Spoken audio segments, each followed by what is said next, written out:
Welcome to Authentic Living with Roxanne, a place where we have conscious conversations about things that really matter in our lives. And now here's your host, Roxanne Derhodge.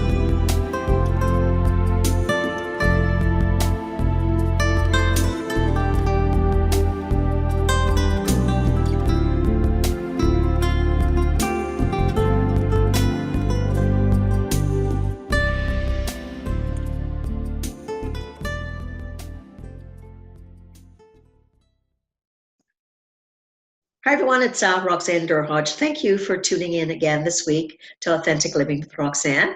Today I have a colleague that I'm so happy to welcome on to her show. It's Carol Schulte. Hi Carol, how are you? I'm fine, thank you. How are you, Roxanne? I'm so thrilled to be here. Thank you for having me. Well, you know, nice to come off that weekend with lots of travel and lots of family, lots of turkey. Same here on this end. Yes, absolutely. Okay. So I'm going to tell you a little bit about Carol because Carol has quite a fascinating background, one that intrigues me, and I know I have a lot of questions about her path that she's taken in life.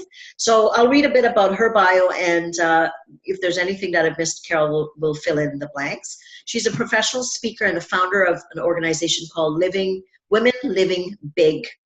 She's on a mission to get women out of their comfort zones and into their big zones. And we're going to talk about big because that's an acronym for part of her brand.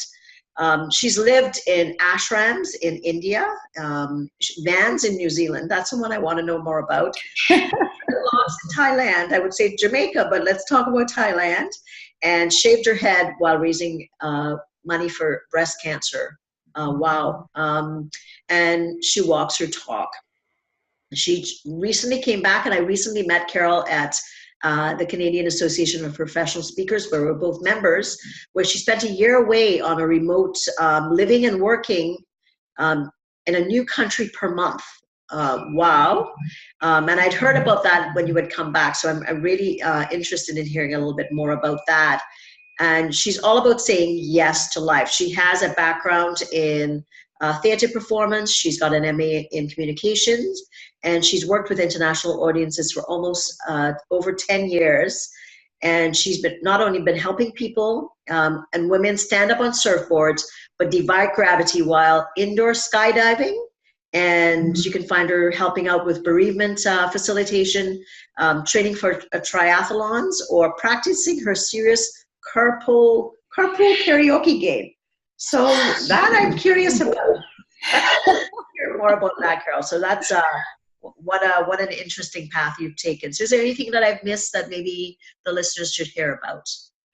I don't think so. Hopefully we'll get into it as we go. But thank you for that. Yes, I have a very varied background, but it's all really about living authentically. And I know that's what you're all about, and saying yes to the next big opportunity that calls you, not being afraid to figure it out as you go along, and ultimately really be who you are. So I used to be on stages, and then I taught communication at university for a while, and now I'm all about being the cheerleader that my mom was to me, which we'll get into for other women, because she really was my number one fan. And a lot of why I do what I do, and a lot of the traveling, was actually motivated by, unfortunately, losing my best friend, my number one fan.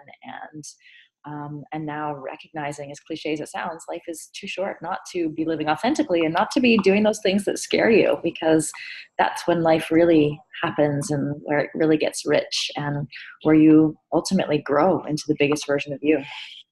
So, you know, I listened to, you talk about your mom being such she's obviously the nexus of what you've created. So I want you to tell, I've worked a lot with women, and I know you're surrounded in your coaching and you're speaking with women. What are some of the key things that you find, the messages that you've heard from women in your travels or on your path across the world, about the messages that they get about being female in the world and going after their goals? What are some of the things that you kind of often hear from women?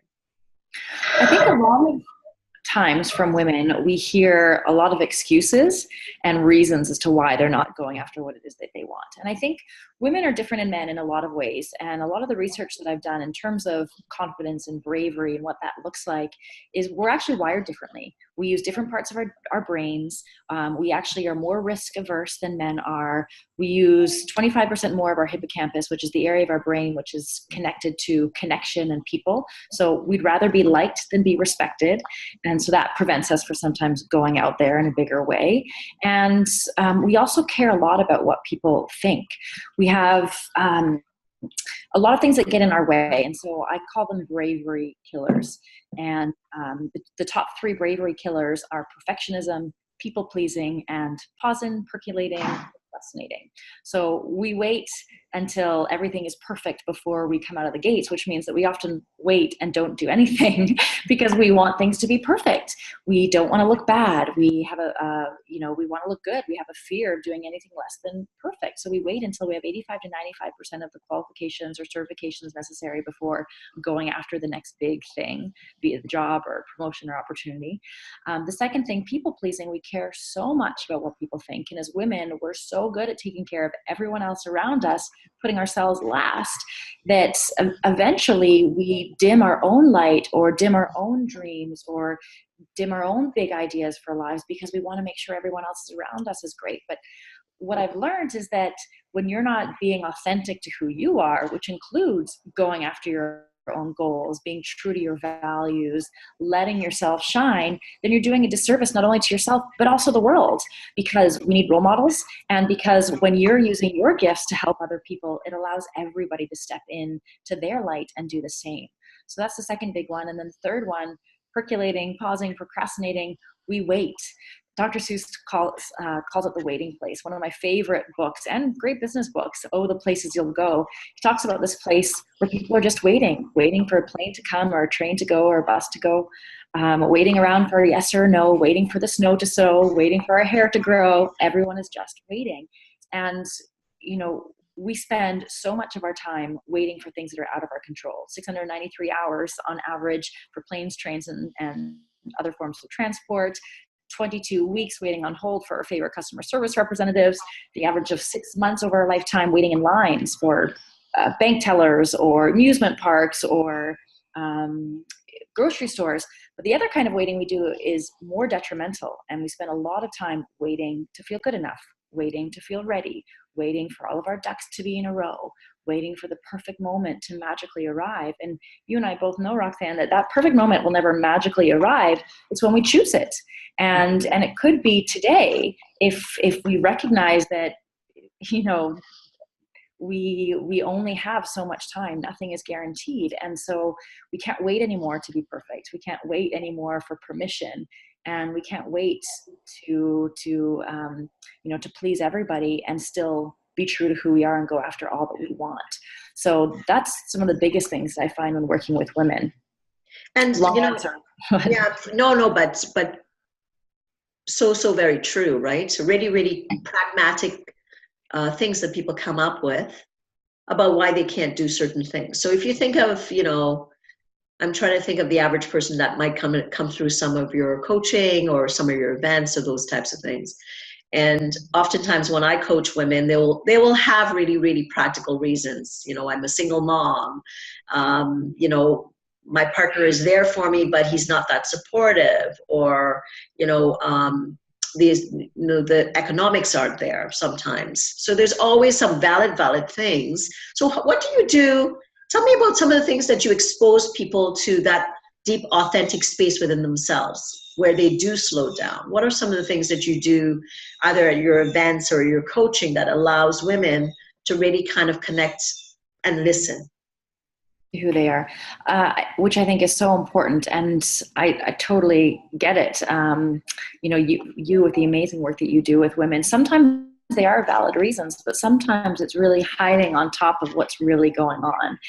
And we're scared as women, but some of the things that I do, so I have a course, and actually I'd be happy to gift it to any of your listeners and watchers, called Spark Your Genius. And it goes through what each individual's person's genius is. And it's an acronym. I love acronyms, but it's getting clear on what your unique gifts are, what is your experience, what is your narrative. So all the three things that sort of contribute to who you are right here, right now, which needs to be honored, recognized, and celebrated. But also to see that who you want and choose to be moving forward doesn't have to be limited based on that. So the I is inspiration, U, unique values, and S, service. What is a service you want to offer the world? So I take women through questions and exercises that they can do at their own time, to really get clear on what makes them special, unique, different. Who are they? And we're so busy that we don't take the time to think about, oh wow, what makes me different? What's based on my story and my some of my messes, what is the big message, or what is my purpose? And sometimes those questions can be very daunting and very overwhelming, but if you break it by step, what are the things that come easily and naturally to you? What do people thank you for? Getting clear on some of these things that make you who you are, then you start to see things about you that you've maybe pushed down for too long because you've had to play other roles, because you've been a single mom, because you've had to do all of these things and all these responsibilities that sometimes do get in the way. Life can certainly get in the way. But when you start to reveal who you are at your core, you can recognize, well, maybe there are small things that I can do to bring that part of me out again. And, if one of your values is adventure and you can't even remember the last time you went on a hike or did something different or crazy, well, maybe it's time to bring that back in.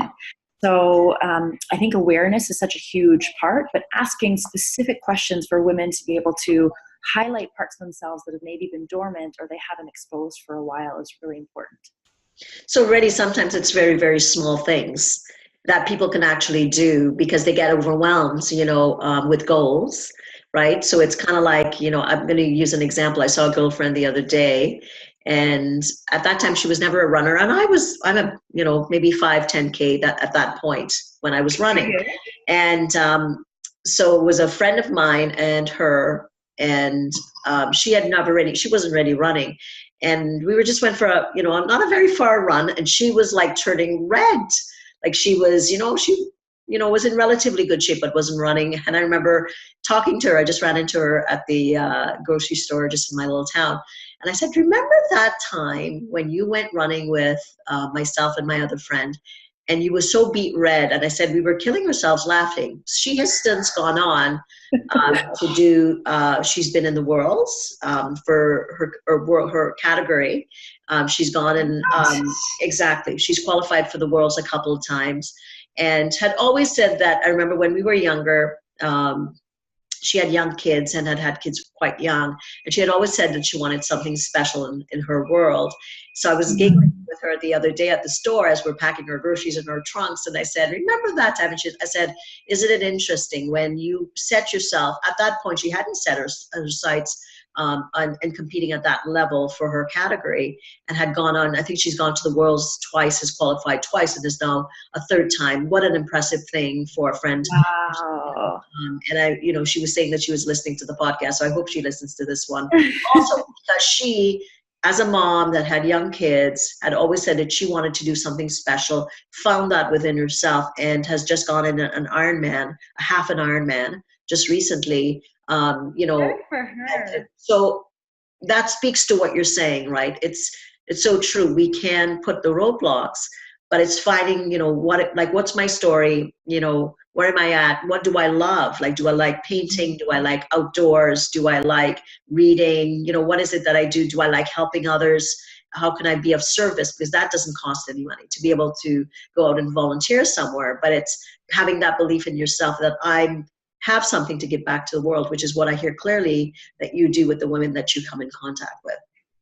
Absolutely. Not only, do I have something to offer the world, but that I'm deserving of that. I'm deserving of showing up in my best place, in my best light. And kudos to your friend, because I think often when we have big dreams or big goals, we think that it's so big that we don't know where to start. Mm-hmm. And so when you say it's about starting small, it's absolutely about starting small. And in fact, one of the great quotes that I love is, and I'm totally going to butcher it, but it's this idea that it's only through small, consistent acts on a regular basis that you're going to ever get to the big, right? It's if you want to live big, you got to start small. And that's actually what my book that I'm writing right now is all about, because I'm sure your friend would attest to the fact that, she needed to learn to run around the block before she could then do a 5K or a 10K.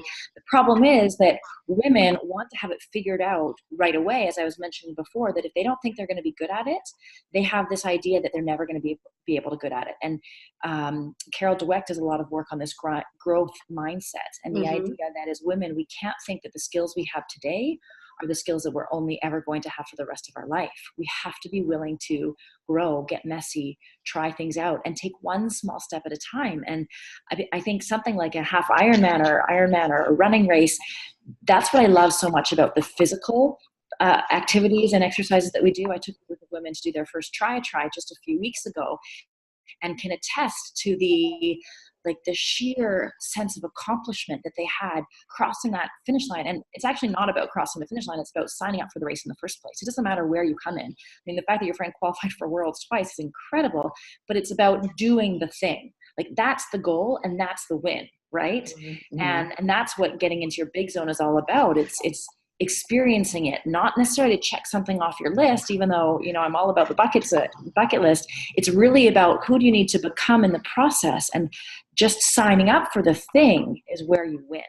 And I think we need to train ourselves to recognize it's doing those small steps that's going to get to the big things, because you and I both know we can't put writing a book on our to-do list or starting a podcast on our to-do list, but it's, let's set up a phone call with somebody who's done that before and start to do the research. Let's spend 20 minutes brainstorming what we might want to talk about, right? So it's breaking down those big goals and dreams that we have into something that's tangible that we can actually do, that will start building the momentum we need to believe in ourselves enough to finally make it happen.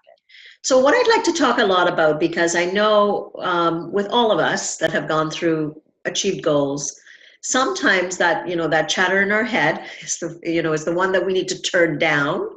And we also need to turn up some other messages that become kind of like, it's a bullhorn, right? You're hearing the positive messages. And what I know is that surrounding yourself with people that have like messages are key. So tell me a little bit about your mom, because she sounded like she was amazing, and what she did for you to be able to kind of create that space, and what you do for other women now to get that support in the present when they're starting to achieve goals. I know that's a big question, but it is a big question, but such an important one. And you're bang on, Roxanne, that we all need to surround ourselves by others who lift us up. And that's, Oprah's a great quote: surround yourself only by those who lift you up. And I always do a little motion like this, but it's so true. I think I was very fortunate growing up in that my mom was my biggest fan and biggest cheerleader. And when I was in theater, in my past life, she was at every opening and every closing of every show I ever did, and believed in me when I didn't believe in myself. And I remember I almost didn't get back into theater school after the first year, because we had to re-audition to get back in. And all of my teachers, we had to sit in this boardroom after I had just given my all in my Shakespearean sonnet and totally thought I had knocked it out of the park. Basically, one by one, they told me why they thought I shouldn't be let back in, because the common themes were: stop trying to please daddy, stop trying to go outside of yourself to seek approval. And I guess they had caught me in some of our weird exercises where they would ask us to do things like roll around on the ground with our eyes closed, expressing our emotion using nothing but ah. And I would be the one with my eyes looking at what everybody else was doing, because I didn't trust that I knew how to do it or that I was good enough, just me. And so, I called my mom after I was told that maybe I wasn't cut out for this. And she came to my rescue, even at university. And we walked into the theater school director's office, Dr. Iris McGregor Bannerman. And, it turned out they did not want me in the program, but they wanted me to start, trusting me and believing myself. And so I think having her throughout my life was huge, because she knew exactly what I needed to hear when I needed to hear it, even if I didn't ask for it. She just got me like nobody else has gotten me, and maybe nobody else will. And I think I was 24 when she passed away, and it was devastating, because I was just starting to grow my theater career, and I eventually moved back home to look after her. And for the first time in my life, finally felt purpose. Didn't feel like I wasn't good enough, or wasn't tall enough, or blonde enough, or skinny enough to land the role or get the gig. I was where I needed to be. And then when she passed, I lost my number one fan, my purpose, and me all at the same time. And that's sort of what prompted my travels and living abroad, because I can share some of my stories and have people say, wow, you were really living big. But I was actually escaping big, hiding big, because I wasn't ready to face life without that one person who believed in me. Now, eventually I realized, okay, I got to figure out my life and do something with it, which is why I went back to school and I did a master's thesis on end-of-life discourse, or the lack thereof, that takes place between family members at end of life. And, really wanted to help with that communication, because I think if you don't take care of unfinished business or have those difficult final conversations, and not to go morbid on this conversation, but so many people will be there, especially women. If you don't do that for you, then you have a harder time adjusting to life afterwards. And so I was fortunate that I did a lot of research and did a lot of qualitative interviews with women who found themselves in similar places. And I think having a cheerleader is so, so important. And I realized that, I think we attach some of our identity in those people that believe in us, who are there to cheer us on. But I was actually very lucky in having that in my mom, and there's a lot of women who don't have that. And so now one of the things I love about the work I do is really getting to be that cheerleader that my mom was for me, for other women. And I've taken for granted that even though I lost her at a young age, I had that at least growing up. And now, whether or not I do it consciously or subconsciously, I've always been very fortunate to have amazing women and people surrounding me who are there to lift me up and who are there to believe in me and encourage me, because we all need that. We all have those voices, as you said, in our head. They're not going anywhere anytime soon. Yours not going anywhere anytime soon. So what are we going to do in spite of it? And one of the biggest things to make sure is that we do have those cheerleaders that I call it your positive posse, or your positive peeps posse, or your empowerment entourage. Like, you need to have people around you who are going to be there to cheer you on and encourage you those days where you don't feel like getting out of bed, because we're all going to be there. Right. And it's such a and the research shows that, right? Because we all will go through those dips, right? Periodically. And it's kind of what we do in those, not when we're good. When we're good, right? We can do anything, but it's the in-betweens, and it's so significant, because that's when your cognitions get impacted, your thoughts and what you tell yourself. And sometimes it's just picking up a phone to talk to a friend that makes you really, really laugh. Or it could be a friend that says, okay, basically to tell you enough's enough, or the friend that lets you purge and say, okay, are you done now? So again, or a coach, or someone that really sees you for who you are versus the space that you're at that time. And that speaks to the whole, a lot of research around resilience, is because most of us kind of feel like we want to shut down, like literally, if you think about it. But really, if we kind of lean in, and that's what resilience is saying, hey, I need some support. And I'm not sure what I need, but I just need to talk to somebody that I know is there for me. And oftentimes 2 heads are better than 1, 3 heads are better than 1.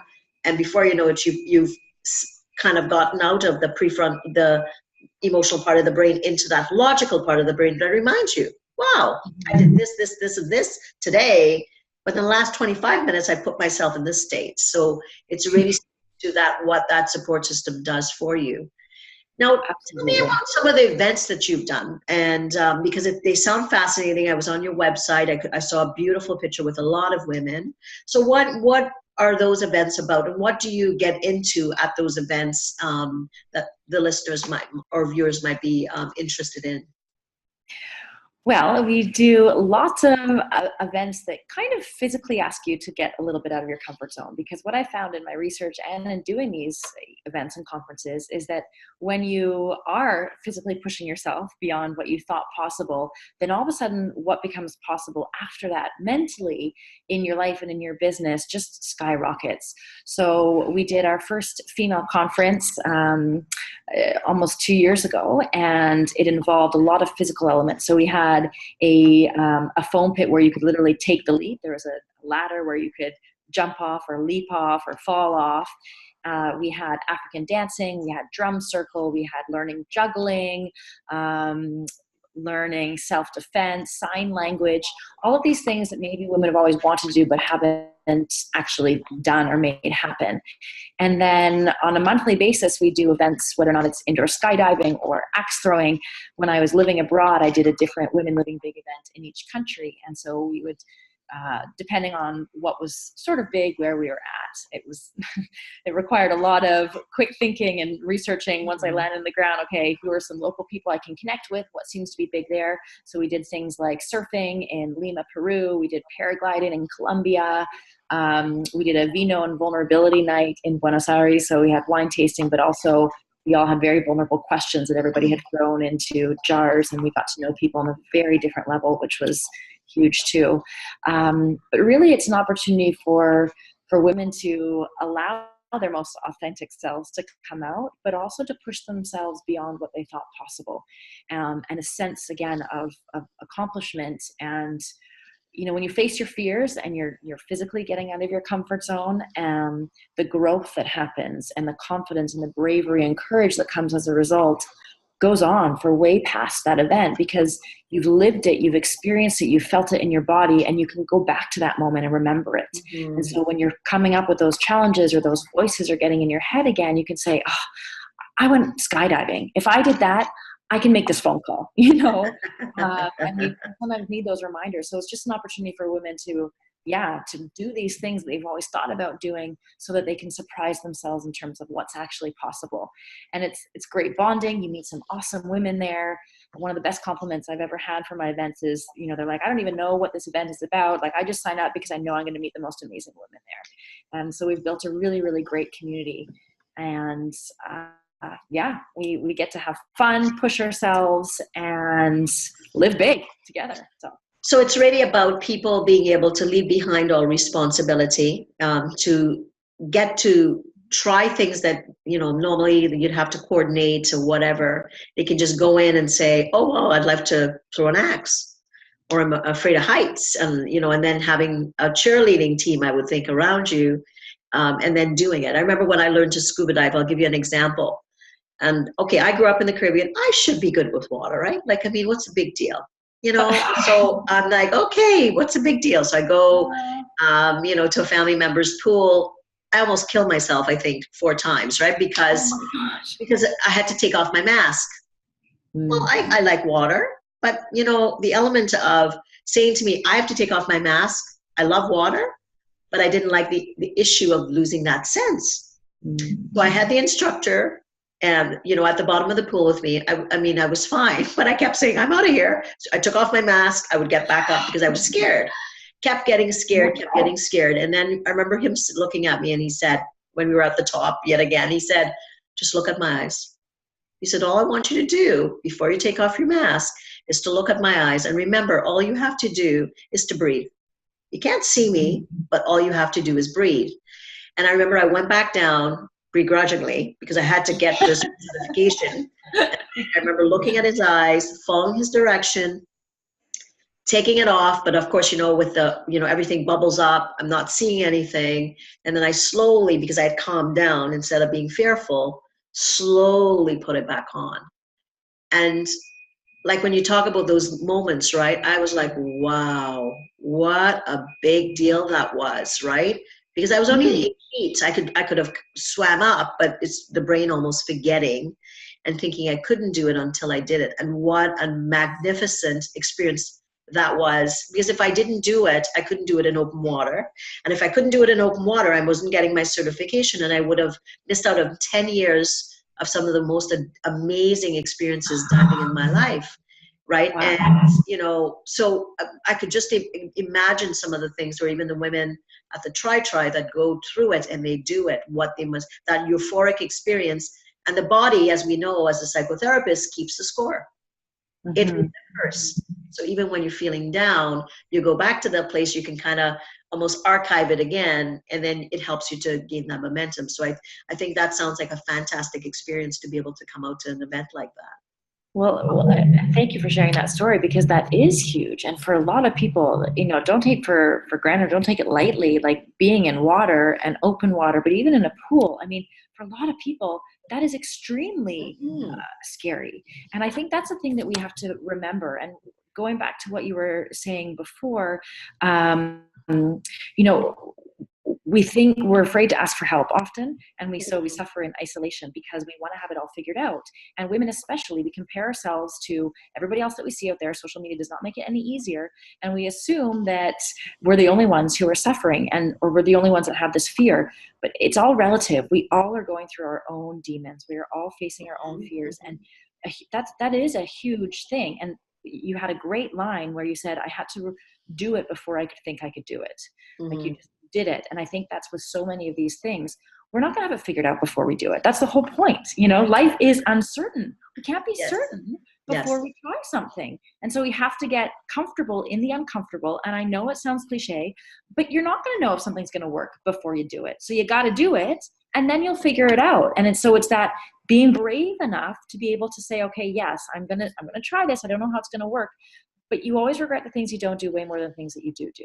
And in your case, I mean, 10 years of beautiful opportunities and experience in scuba diving, I can only imagine. And so sometimes you do got to face your fear in that moment, breathe, slow down, be in the moment too, right? Yes. And then convince yourself you can do it before you think you can.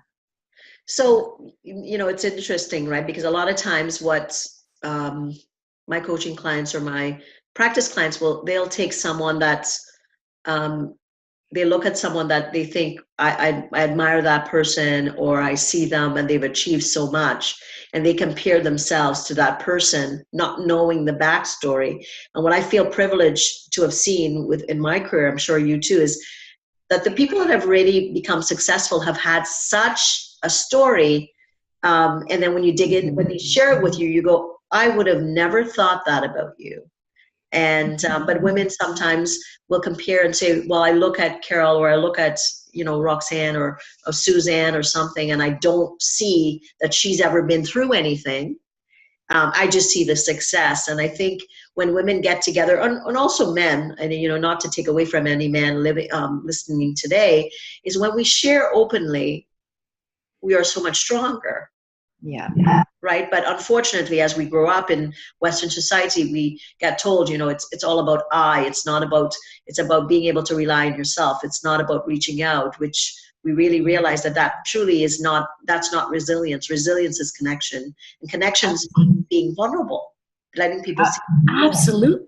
We can only connect when we're vulnerable. And I think, as you were mentioning before, it's so important to be able to share and to connect and recognize that, again, like it's only in realizing we all have a story that we're going to be able to all get where we want to go. And I think we do compare, and we compare to people's middle or end game when we're sometimes starting out of the gates. And that's more detrimental too, because if we look at some of these extremely successful people that we hold up on pedestals, if we saw their first ever video online, or what they looked like when they first started, it would be a very different story. And so I think it's the responsibility of those who are at certain, I don't necessarily believe in levels, but who have had more success or have been in the game longer, to be actually brave enough to take back the curtain and show what it was like in those early days. And even those who are extremely successful, quote unquote, now, I've never met anyone, and tell me if you have, in all of the work that I've done and had the privilege to be able to do, no one has ever had it all figured out. No one. We all are figuring it out as we go. We all have stuff that's going on. What looks like it is on the surface is never the full story or the reality. So we have to be careful when we're comparing, because we don't know what people have gone through. We don't know what people are going through. And what we see on social media and online is never the full story. Isn't that the truth, right? And that's what a lot of people, they use that as their barometer for what's happening. And that's unfortunately not reality. And I don't know if this is your experience, but I often thought when I started to get into the speaking world, I would reach out to people that I thought were successful. And the people that took the time sometimes were the most successful people and then I realized the other people that maybe were not as open to speak to me, oftentimes were not as successful as they portrayed. So the people that spent the time and they sat and they gave me a half an hour of their time, and I'm like blown away. Half an hour of their time was so valuable. And other people that I thought, oh, I should be able to get in to meet with that person, they would say to me, no, I don't have the time, or, are you sure? Interesting, right? So it's so important that you check what you consider support before you kind of surround your people with that net of people that you're going to go to. Because sometimes we think, hey, I'm going to go to someone, and then you come away from them and you're thinking, why am I second guessing what I knew before? Yeah. Right. And so to really kind of make sure that when you make those choices, that you're making it with a reflective lens of what's really good for you. Would you agree with that, Carol? Absolutely. Absolutely. And I think we also have to be careful to differentiating between our cheerleaders and our mentors, because I think when you're starting out or when you're unsure in a certain area, we can ask so many people's opinions and want to work with everyone and want everyone to like us, but then it becomes more complicated and more difficult. So, I have the people that I turn to as my cheerleaders who are like, okay, can I do this? Yes. But if I want to work with mentors or with people who are where I want to be, or have, are seasoned speakers, seasoned business owners, then you have to be careful too, because, everybody is going to be giving you their opinion. Everyone's going to say what works for them. But I think going back to what you're all about, living authentically, just because it worked for someone doesn't mean it's going to work for you. Mm-hmm. And just because this Hall of Fame speaker said you got to do it this way doesn't necessarily mean it's going to work for you. So I would say choose the few people who you do want to learn from, rather work with. Make sure you know who they are and that they're in alignment with who you are and your values are similar. But then also trust that you are going to learn from a few people and that you don't have to listen to everyone, because ultimately we know what's best for ourselves. And sometimes we need to be guided, and we need those mentors who paved the way already to say, do it like this, or this worked for me, or have you thought about it this way? Because I think the best mentors and coaches, I'm sure you would agree, are the ones who don't tell you what to do, but they help you discover what you already know to be true for you, or what makes the most sense for you. But then ultimately you have to learn how to listen to yourself and trust yourself as well. So I think it's a combination of choosing the few people that you want to learn from, follow, be mentored by, and then also surround yourself with the people who can cheer you on so that you can ultimately listen to what makes the most sense for you. Right, and it's a delicate balance, right? Because you're trying to figure out as you're beginning, maybe in a new career or a shift, and how do you do that? But know that eventually when you do slow down and you really think about what's important to you, that's the most important place to make that decision from. Absolutely. Right? Because, maybe Carol's life is not maybe what you want, but you like what Carol's done, but maybe you have a different perspective on things, but you can also achieve the goals that you want, but it fit into your beliefs, your values, the kind of community. If you have children, if you have young children, even say someone like myself at a different stage, I could not have made the decisions that I'm making now with a teenager than when he was 2, just because that was the most important priority. But again, not comparing. Make sure that you're looking at people that have a better fit, stage wise. Also, are they successful? But are they successful in line with what you're wanting for yourself as you kind of create that path? Totally. Absolutely. And I think when we're starting out and we are more delicate and we have those fears, we tend to do whatever is told to us to do. And then eventually we get this icky feeling, and it's, we're supposed to be going after our dreams and it's not feeling right because we're not in alignment with our own beliefs and our own values and what makes the most sense. So I think constant check-in with ourselves is so, so important. Yeah.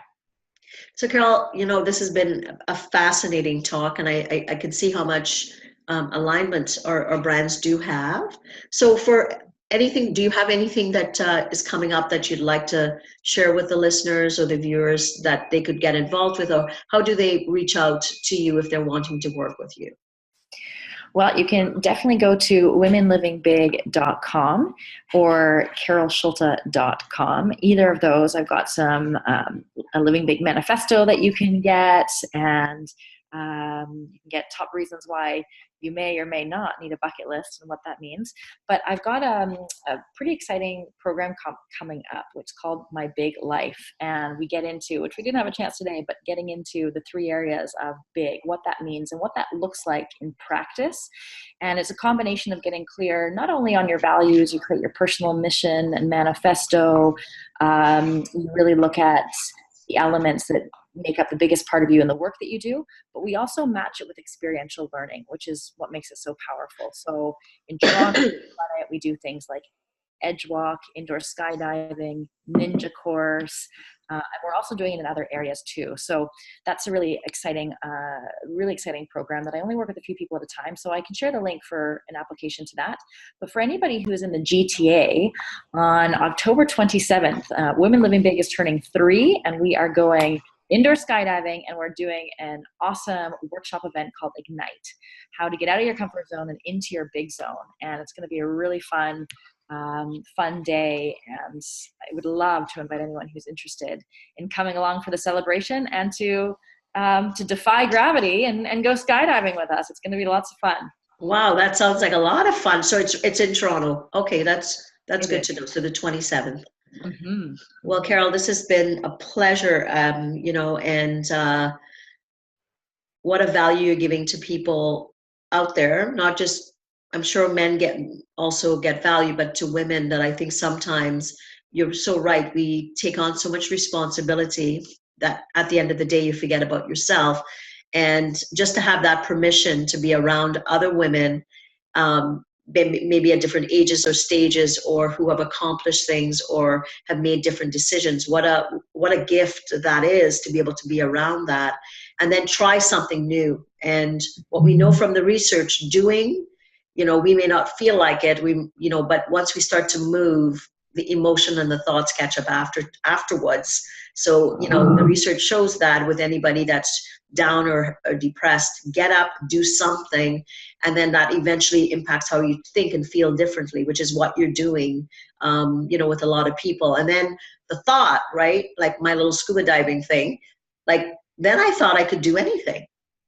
Absolutely. Right, because I was so petrified at the bottom of that pool. And since then I've dove, I've done shipwreck dives and all those things that I thought there is no way, because I had to lose that one sense of sight, which was basically a complete loss of control for me somewhere in my psyche. So that gift that you're able to give women to be able to experience those things, what a truly a blessing that you're giving to women out there. So again, thank you for taking the time, and maybe we'll see you on the 27th. I would love that. That would be great. Well, thank you great. so much for having me, Roxanne. It's been great. You are a delight, and you're doing such important work in this world. And I'm so blessed to have been able to be a part of your community today, and looking forward to continuing it. Awesome, Carol. So everyone, thanks again for tuning in to Authentic Living with Roxanne. If you're wanting more information about authentic living, what you can do is go to roxannedurhodge.com/blueprint, where there's a free course and how to be more authentically connected to yourself. So take care, and we'll chat with you again pretty soon. Take care till next week. Bye. Thanks for tuning in to Authentic Living with Roxanne, creating the space for positive, healthy change. Roxanne is a keynote speaker, psychotherapist, and coach. To work with Roxanne, visit roxannedurhodge.com/blueprint. We'll see you next time on Authentic Living with Roxanne.